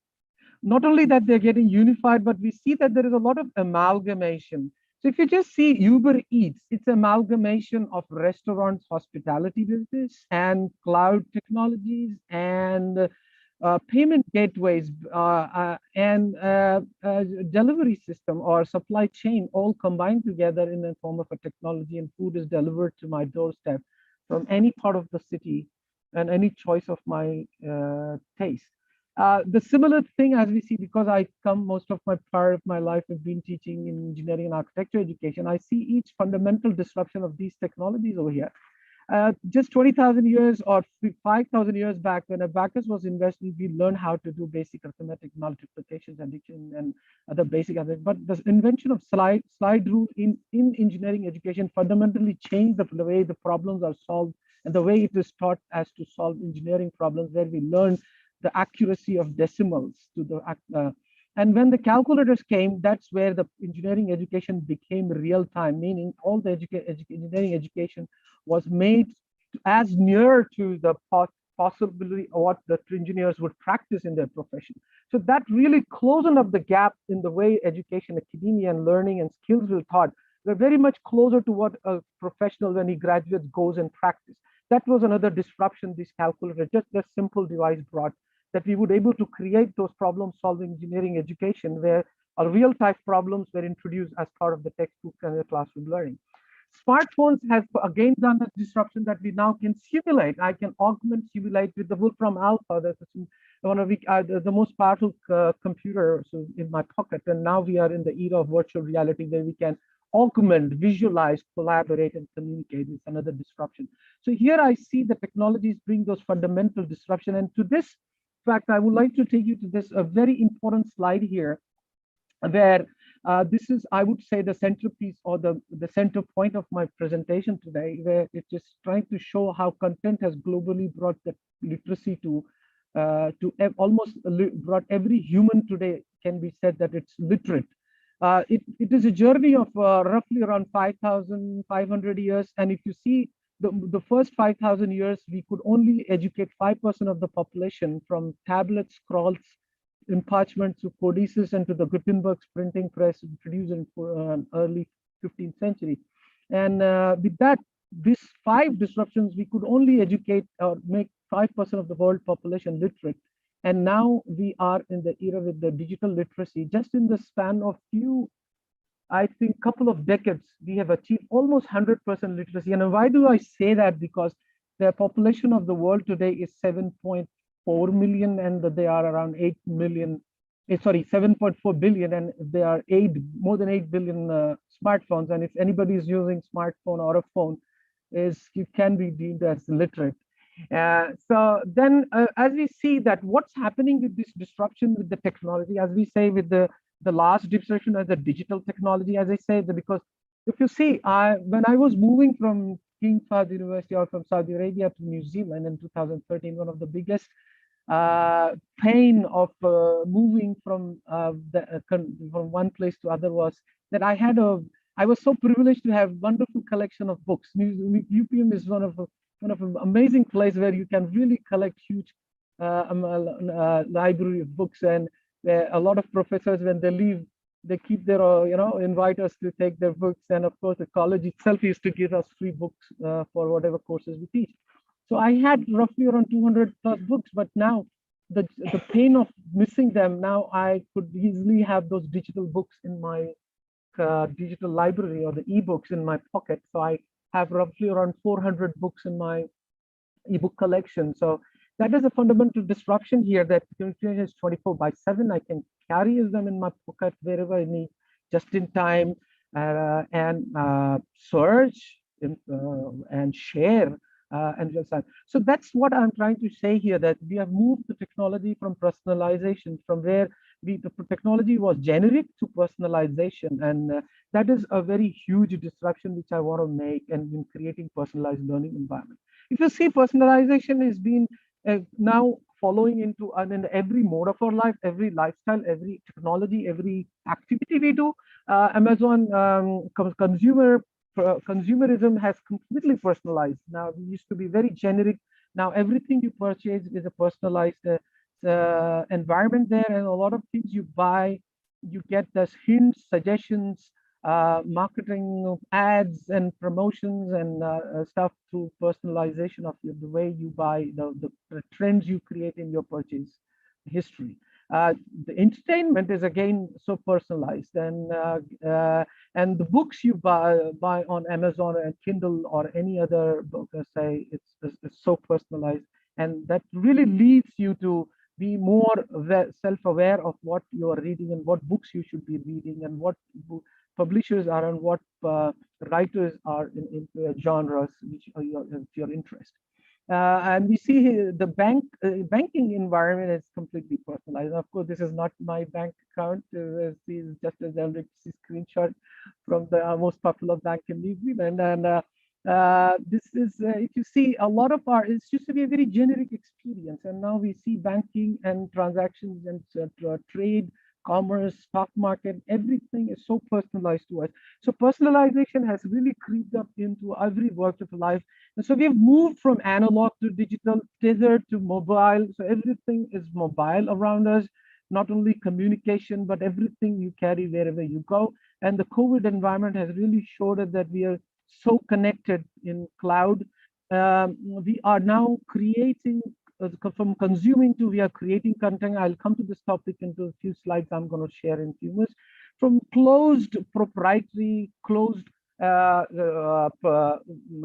intellectual property to now we have gone into open source, open environment, cloud funding, co-creation, crowdfunding, and so on and so forth. So to put it in a nutshell, from we have gone into generic to a very personalized, very customized to tailored to my needs. It's an amazing era to be in, and I can relate, and most of us who have come from the 80s and 90s can really experience and share what I'm trying appreciate of what I'm trying to say. So if I take you back to the literacy and the literature or the content creation, if you see, these are the four major disruptions. If you see, from the first were tablets, and interestingly, we are back in tablets again. That's very ironic if you see this from tablets to tablet. So if you see that in the era where only kings and rulers had the access to learn, and they had the privilege to hire people who could teach them, and it went to their first beck and call. Then in the second disruption, if you see on my right, where the scrolls became as the medium of content creation or educational content, where and that gave rise to mentoring or the apprenticeship type of ecosystem, where a tutor or will have a few apprentices or learners around him who will live for 20, 30 years in the Vedic era of Mohenjo-daro Harappan civilization. In the Vedas, they say they would spend 40 years learning the Vedic science, and then before he would be deemed a teacher and go back, and then he would have few more learners around with him. So this is a very big shift from where a student had to live, spend day and night with his tutor in a very close contact and kind of thing, and where he would serve the master as a servant. And then when the books and codices came, handwritten books, the codex and that gave rise to colonial sage on the stage, where a timetable with a schedule space was defined, where you could go back to your home and come to learn in a classroom environment. That gave birth to a colonial style of teaching, what we still follow today. Ironically, this is now changing, and why it should be changing. So the books became the most important, because the knowledge of wisdom which tutors used to carry now came into books, into form of a content where they could read, access in multiple copies. And you can see the students were having, each one of them are having their own content in front of there. On the relief on the right side on the top, there is scroll where only his tutor would have a content, and in his wisdom, in his knowledge, he would teach. And then finally we see the books or the digital content. We are still basically copying the same era of sage on the stage, teachers teaching on from a pedestal or a podium as students come, and they're bringing the digital device. We don't see much difference here except for the book content. This is a fundamental change, I think, which I'm trying to make you connect with. we should now, to do that, what kind of change we should have in that environment. I'm trying to again take you to some journey of connecting those dots. If you see, we are spending so much of time around the screens from around 8 to 10, whether it is positive or negative. I'm not going to go into that debate. And of course, we all are struggling at our homes with our kids. Needless to say, we ourselves are not victim. We are victim of this dopamine addiction, and I was and so the social media. And but on the say, if you really manage your time, let's say there is a 24/7 learning happening, as I say, just-in-time learning or 24. You're learning in such a rampant pace, in such a variety. That really, it's so-called information overload. I mean, this is a so cognitive ability is now being challenged, and we all are ourselves are now creating content. There's a huge growth of like we are all contributing, whether it's we are tweeting, writing on Facebook, on LinkedIn, or whatever areas in social media or in media where we are creating content, and it is going to go on the web environment where somebody will be accessing it, or you are part of creating the discourse or narrative, or you are creating the reinforcing through your informal content. So there's a huge, enormous, ginormous exponential growth with that content. So information overload. So again, I would like to pay information an important part over here, that because of this, we are in the era where we are now supposed to acquire any information at a level of wisdom. So if you see, COVID-19 alone has given that information where we all have become virologists. We all know how the reproductive time of the COVID virus. We all know the variants of the virus, the mutations of the virus. What is the therapy of this vaccine, DNA and RNA vaccine? We can all talk about that in such a level that 20 years back only a virologist could talk, right? And so that is what I'm trying to emphasize here, that expectation of the knowledge has gone to a level of wisdom. We are no more learning at the level of knowledge or information. So the expectations are high and your knowledge levels are high. So that means you're challenged to learn in 24/7 and to learn over large volume and large content and large type subjects of it. So this is what I'll say, and I will only love to show you one of it. There is a fundamental shift in between the people of our parents from baby boomers to where we are in generation alpha. The learning style from formal to we have moved into a virtual environment, right? So the educators' challenges have become exponential in teaching, taking the roles. Mentors, pastoral caretakers, protectors, life facilitators, tutors, and what say. And so the learners' challenges have become exponential in taking learning skills, planning, problem solving, multitasking, intelligence, as you say, the previous author say about the emotional intelligence, personalization, skills development, and say we can spend the whole evening here discussing about. And this is the humble, very knowledgeable, very insightful discussion of learning theories. They are dropping by the minute, I think, learning theories, let's say. So we are really, as a tutors and educators, we are facing this challenge about how well we can integrate for what purpose we are teaching for.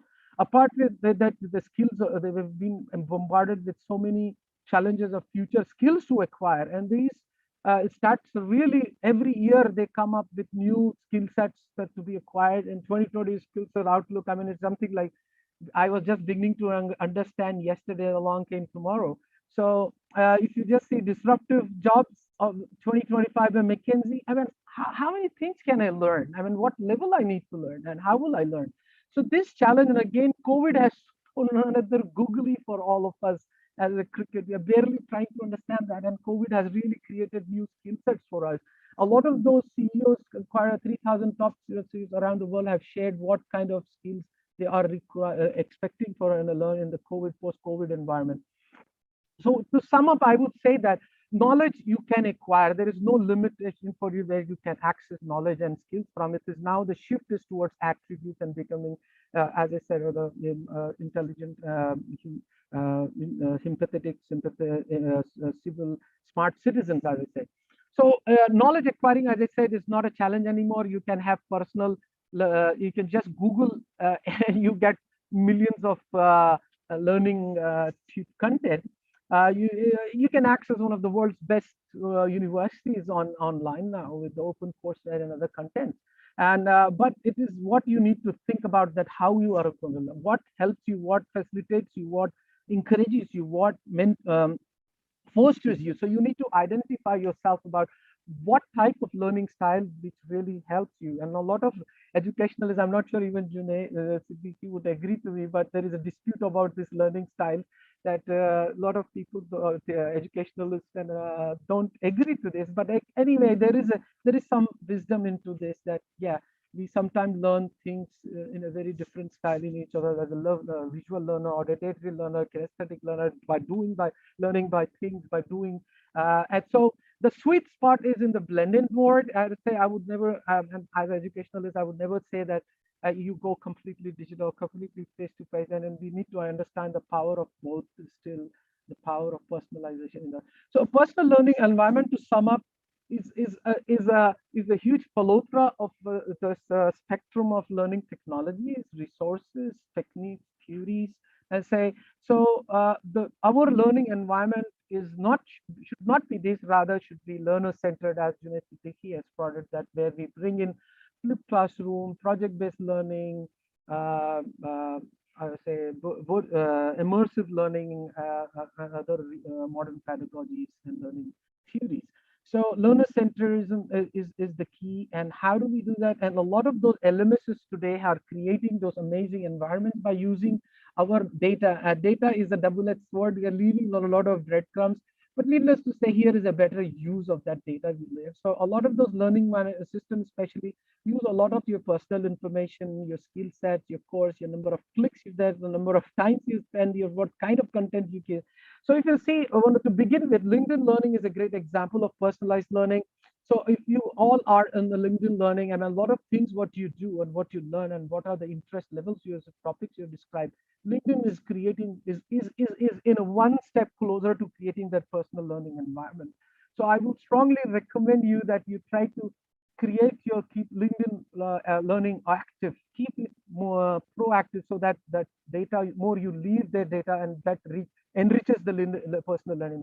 Microsoft has created another customized, they call it Microsoft Learn, which is again based on this personal learning environment algorithms, where it learns through what learning pathways, what skill sets, and what previous learning are you from, and what kind of interest topics, and how you learn.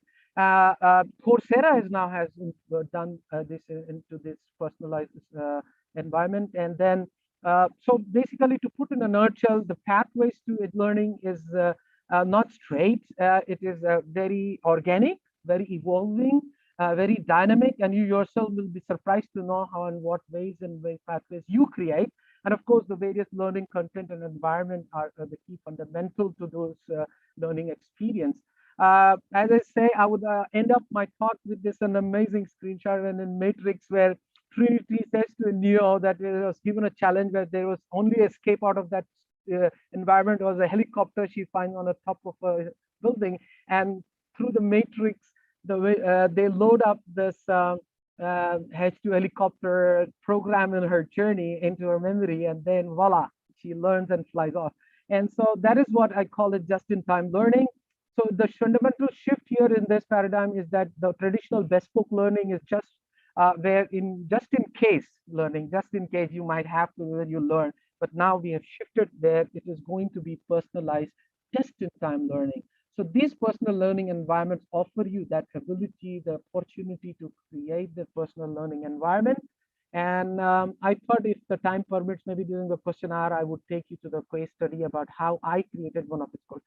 With this, thank you very much for giving me that great privilege. And I hope it's one again. I feel humbled and to speak in front of my esteemed colleagues over here. And thank you very much.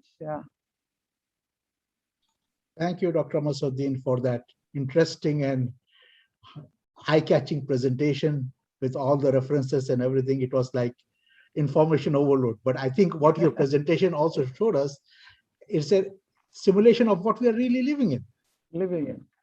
Exactly. Yes. Thank you. Before we go to the question and answer, sir, let me just share with you our certificate of appreciation for you, sir. Dr. Masuddin, please, I recommend everybody to join me in thanking Dr. Masuddin Syed Ahmed for his wonderful presentation on personalized learning environment. And with this, I would like to now call upon to anybody who has question and answers to just raise their hand. But before that, Dr. Mazuddin, a question. Now, with all these personalized learning environments that are coming about, now coming to a layman like me, when should I stop worrying and say, I'm worried about my privacy? Is it really a valid question anymore? Yeah, I mean, of course, it's as we said. I mean, I would never say that no, you don't have to worry. Neither I would say, it's a very, it's like to be self-aware of whatever you're doing, because yeah, you damn if you do, damn if you don't. You can't have much control over this in these days data, because a lot of services you're enjoying is for free, and that comes with a huge price. So I would definitely say that be self-aware of what the kind of data you are leaving and to what environment you are leaving. Okay, I mean, and also be careful about your own personal information you're sharing. Be careful about your login authentication you're sharing. So I mean, those kind of concerns and case, I think is mandatory. Thank you. So what you mean to say that even knowledge comes at a bit of cost, Bit of and you cost. should be willing to pay for that. I pay for it. Yes, absolutely. Okay, well Thank said. you, sir. I see Dr. Junaid Siddiqui has a question, has raised his hand. Over to you, Dr. Junaid. Yes, I'm scared, Junaid. I'm scared. No, yeah, it was a wonderful summarization of the evolution of technology and how it is impacting teaching and learning. And one slide that you showed about moving from our living rooms and everyone sitting together to everyone now having their own devices, and we are not kind of no more sitting in together.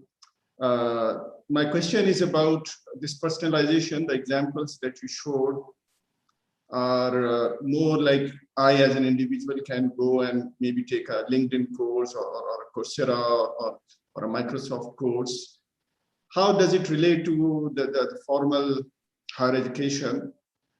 Is it going to first, should higher education should also need to evolve with these changes, and will it impact higher education the way we know it in any way, the way personalized learning is evolving?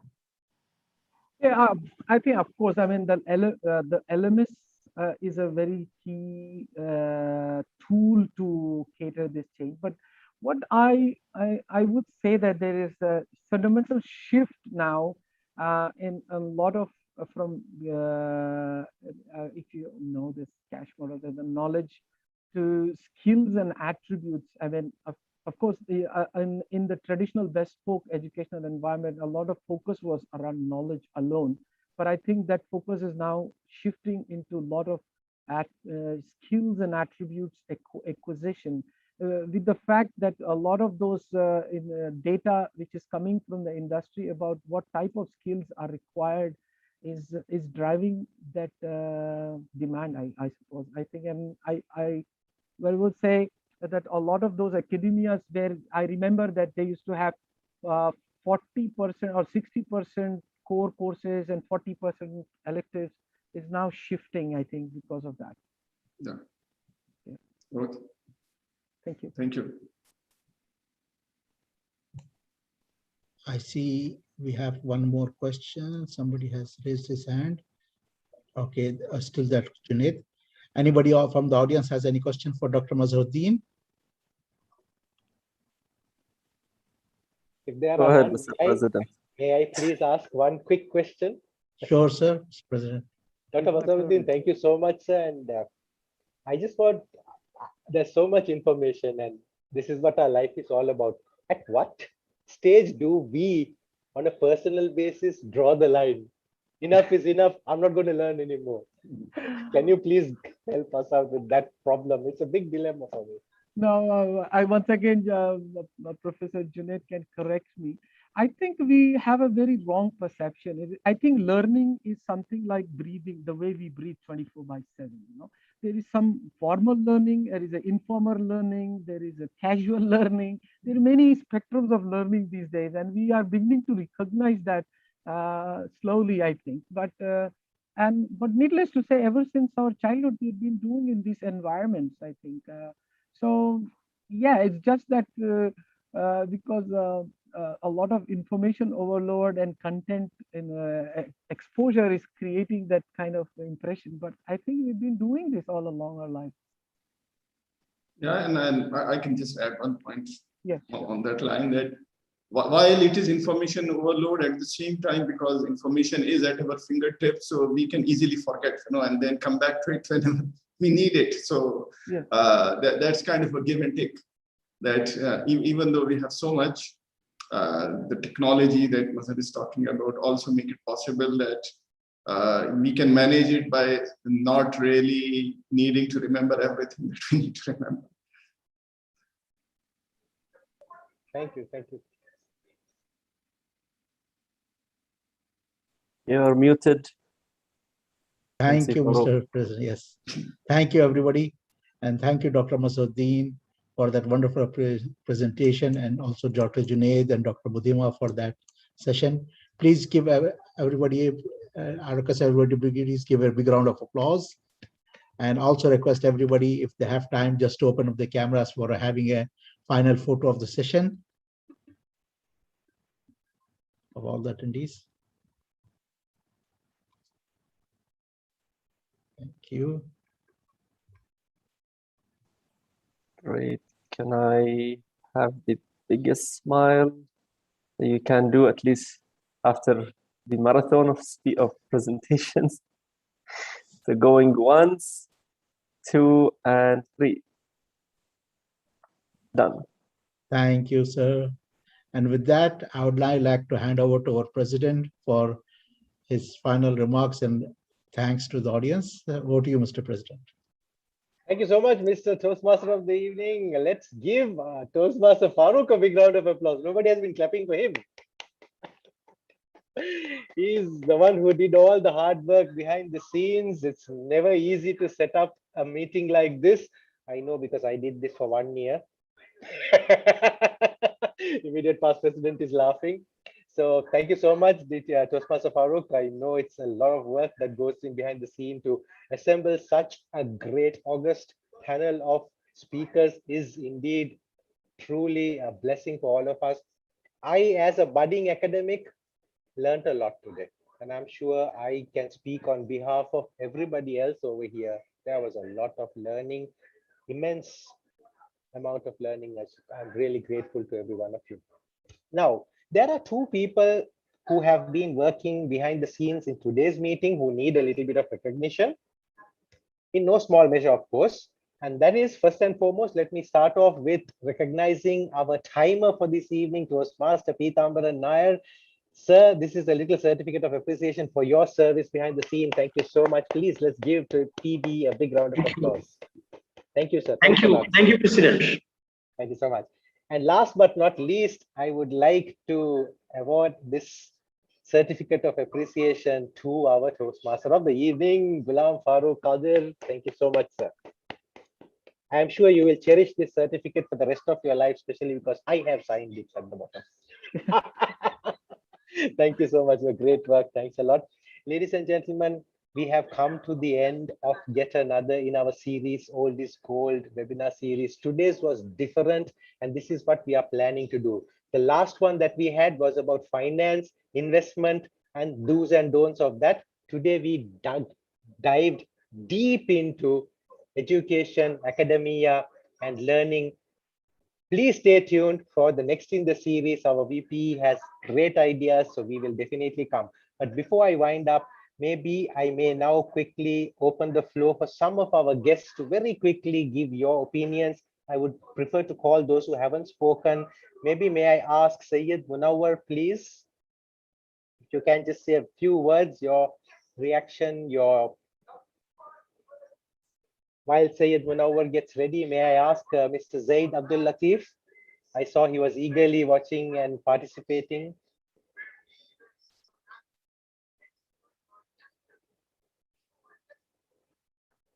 Or did I scare them off? I'm okay. I'm a nice person. I don't really. Dr. Asha, please, may we have your views, ma'am?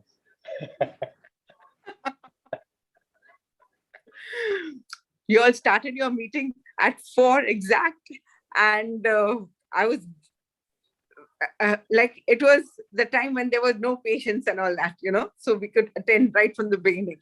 But then once it started, some of the meeting we had to, I had to skip because I had patience. But all in all, I am really impressed. I mean, really, the way all the 3 speakers spoke was just fantastic. Thank you so much for inviting me for this presentation. And I would be very honored and privileged if you would invite me for all your future meetings. Thank you so much. Thank you. And Dr. Asha, let me, on behalf of the club, make this open invitation. First Saturday of every month, same time, same place, we will be here with the Old is Gold series. You're more than welcome. And so goes the invitation to everybody else. This is an open forum. We invite and open our arms to everyone from all around the world to please attend. See, Dr. Mazharuddin speaking to us from New Zealand. It's like almost 3 a.m. for him. Yeah. I'm deeply, deeply grateful, sir. How you do it is, it's amazing. This is the beauty I must of say, sharing. credit goes to Farooq with his close follow-up. I couldn't dare even take a nap for a few minutes. He has that effect on people sometimes. Oh, yeah. I would now like to hear from Toastmaster or Mr. Riaz Javed. He has been with us since the beginning of this meeting. Mr. Riaz Javed, are you with us, sir? Can we hear from you? Hi, good evening. Thank you, Mr. Faraz, for inviting me. Actually, I've joined here from Saudi Arabia, Dammam. And I personally know Dr. Mazharuddin and Toastmaster Farooq Khadir. And I was sure that the presentation definitely will be a great learning experience. So I've enjoyed it. And as Dr. Junaid Siddiqui mentioned that it's information overload, but we can always go back to the things we learned without remembering it. So it will be worth going through this presentation later on and learn and understand it more deeply. So thank you very much to Dr. Mazharuddin, Dr. Junaid Siddiqui, and thank you for calling me to speak. Over to you. Thank you, sir. Thank you so much. And always, all of our, not just the Old is Gold series, but all of our meetings are on our YouTube channel, and we record everything and we post it because we believe knowledge is not something we should hoard. Knowledge is something that should be shared. And in sharing knowledge comes the opportunity to spread knowledge. So it will be there on our YouTube channel. So please feel free to go and have a look and maybe pass on the link also to all your friends and colleagues as well. Toastmaster PB, you will speak at the end because you're a member. No, I don't want to run overtime. That is the reason I didn't ask a question. Now, if time permits, I have a question to Dr. Mazharuddin. That's... Yeah, okay, let's ask the question first. Go ahead. Okay. In fact, I will cut short the question itself. That is, how well the establishments and the organizations are equipped to transform from the traditional learning to the digital learning, which we have seen in the last couple of years transforming all over the world. It's directed to me. Yes, it is to you. Well, it's a very broad question, I think. If you see academia, I mean, universities are pretty much well prepared to deal with this challenge, and to an extent that the high corporates of enterprise level corporates have created this environment quite well. And you see, every big corporate has their own learning pathways, or learning management system, learning program, professional development, careers. But it's only the middle tier to small level of businesses or corporates which struggle and don't see, I don't think so, have that infrastructure to cope up with this challenge. Okay, so I mean, but needless to say, we don't need this anymore. The beauty of the technologies available for us to learn from so many platforms and domains is it relieves you off from that. I think that. Thank you so much. Thank you so much, Dr. Mazharuddin. Thank you, sir. There's 2 more guests who I would like to hear from. Oh, one of them just left. There's one more left, the GB. Who is GB? Can you please give us your views. Whoever's little video says GB. Yeah, hello. Hello. Thanks. It was a great experience. I'm speaking from King Fahd University, Oman. Mazhar and Farooq and Junaid, we are all colleagues. And we used to share a lot of things together. It was very nice and great effort by Ghulam Farooq to have this. I really enjoyed all the three presentations. Thanks a lot, and I hope to be with Toastmaster in future, because in the past I think I didn't really had the chance to attend these meetings or the seminars that you conduct. I am also faculty in Civil Engineering Department at King Fahd University of Petroleum and Minerals. If any one of you happens to visit Dahran or this, you are most welcome. Someone was just messaging or writing a chat in the chat about KFUPM library. It's a great place to have a look at least once. If you are in Tehran, you can contact me or Dr. Junaid or anyone, and you're most welcome to visit our university. Yes, everyone is welcome. Welcome. Thanks a lot. All Thank are you so very much. Yes, Thank you so much. IPP, the question is directed to you. Yeah, Farooq. Actually, my name is Mirza Ghaus Beg. So I think in my initials, it has gone GB. So Mirza Hosbek, thank you so much, sir. Thank you so much for being with us. And please feel free to visit our meetings. First Saturday of every month, 4 o'clock, we have the Oldest Gold series.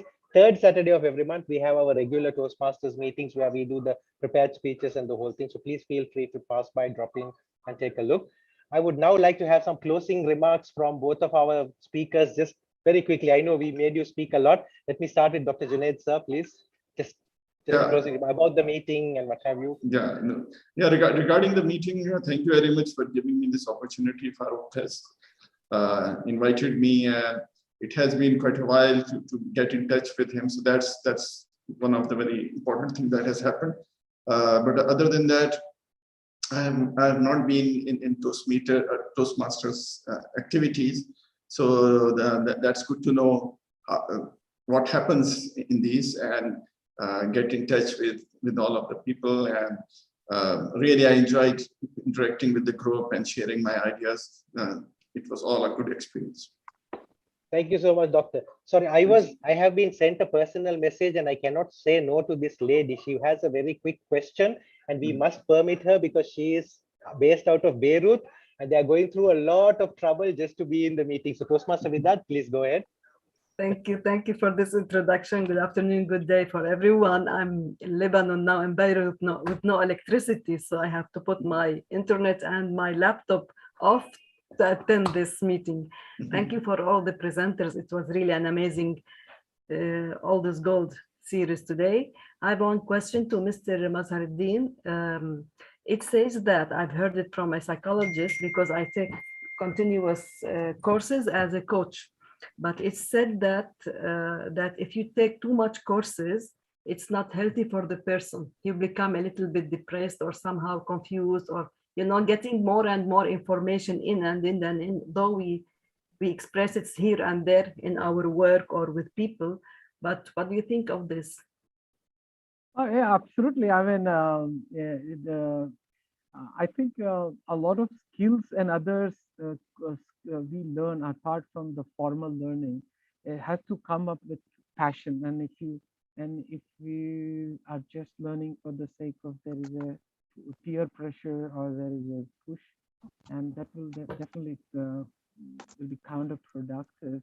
But I would say one thing in this regard, that we all now have to create our very clear understanding of our educational pathway. Okay, and I don't know whether if I can share that slide, and if you just say that whatever you are in the journey of learning, acquiring skills, I think we must have a rough plan about what how many man hours and what content you are going to learn in every year. You know, this is very critical. Otherwise, the chances are that you get burned out and synthesizing, comprehending and retaining will definitely be counterproductive. Yeah, I fully agree with you, but it says that if you take a course as a personal life coach, you have to implement it on yourself to acquire the skills for 6 months before you take the second course. Yeah. With this fast way of learning and education comes for 6 months. If you stay away for 6 months, you are back. You are not updating yourself with all the skills and all the knowledge that's coming on. That's my question here. You're talking about the burnout. I fully agree with you, but with this 6 months, I think it's too much. 6 months. What do you think? Yeah, I think you're right. You're absolutely right. We can't afford to take that big of a break. Yeah, thank you very much. Thank you. I really appreciate you joining in such a trying and trying our sympathy and our support to Beirut and prayers for that Beirut becomes the economic capital as it was. Hopefully. Thank you very much. Thank you so much. And maybe we can have some closing remarks from Dr. Mazhar, just few about the meeting and what have you. And with that, we'll wind the meeting up. I was really humbled by the way it was conducted. And I think it's a great privilege for me to present at Toastmasters, which is the world esteemed organization. And the way it was conducted was really, really remarkable. And for me, another privilege was to share this topic along with my esteemed colleagues over here. And that was the most cherishing part of this event today. Thank you once again. Thank you so much. Thank you. So, ladies and gentlemen, thank you so much for being with us from the beginning to the end. And specifically the speakers, they were actually in the meeting long before the meeting started. I really appreciate the time and effort that you have spent. I will now technically call the meeting